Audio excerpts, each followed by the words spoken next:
Stephen McDonnell. Let's pick up on that point from Stephen with our panel ambassador Jim Gilmore and David Carlucci. Jim, yes, Stephen McDonnell was just saying that Donald Trump's really played into Xi Jinping's hands. And what you've had is, with the whole tariffs of Donald Trump, you've sort of rallied America's enemies and rivals together. And the result is what we saw today, this kind of show of unity. Iran, India, China, Russia. Yeah, I wouldn't panic. This thing's been around for quite a long time. And yes, I admit to your viewers that shaking hands with Vladimir Putin is a nauseating, disgusting show, and I agree with that. Well, that's what Donald Trump did in Alaska, isn't it? Yeah, well, he shouldn't have done. The point is that the president is trying to get a peace in Ukraine, and that's what he really wants to do. But it's clear to me, anyway, that Putin has no intention of doing anything except carrying out the national mission that caused him to invade in the first place. That's at least my view, and I think that he's a war criminal, and so is his government. And I think that shaking hands with that guy is a disgusting display. But on the other hand, India has already joined the Quad of the British, the French, the Americans, and people in the Eastern Pacific who recognize the danger, the long-term dangers of Chinese aggression. Russian aggression is worse. They've actually launched a war there.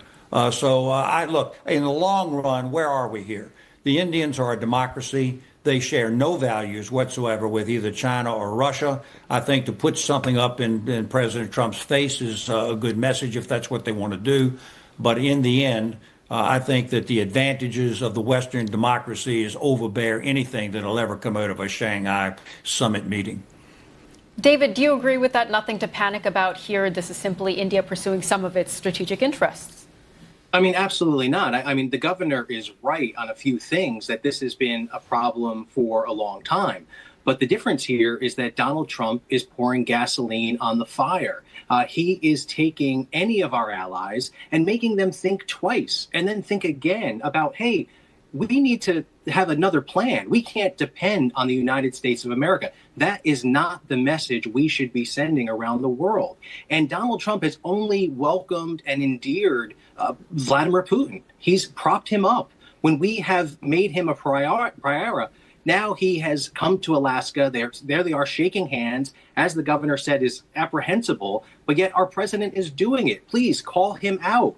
Do something. There is panic. There is alarm. We need to pay attention to these patterns because Donald Trump is making the situation worse. The fact that the most populous countries in the world, which we could be strong allies with, but Donald Trump refuses to do that and puts ego instead of the best interests of our economy and our national security. And that is front and center. The fact that there's a 50% tariff on Indian imports is absurd.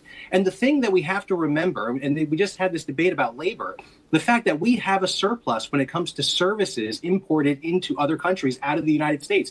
We now have almost every country in the world thinking of creative ways to screw the United States and hit us where it really hurts. Do we want that? Do we want a sneaker made in the United States at the cost of all of our IT and other services that we're exporting to the tune of hundreds of billions of dollars a year to evaporate because we want to manufacture one more toothbrush or sneaker in this country? I think we've got to get our facts in line and pay close attention to what's really happening here. And the governor says, in the end. Well, what is the definition of in the end? Because I'm getting more and more concerned as I hear prominent people like the governor talk about being no panic. There should be a panic, but it doesn't take binoculars to see what's going on here. David, I'm just going to let Jim, we've only got a minute in this section. So, Jim, a quick response to that? Yeah, quick response. I've got to go right to the heart of the matter. The heart of the matter is that Putin is losing in Ukraine. And if his economy collapses, then that Ukraine war is going to come to an end.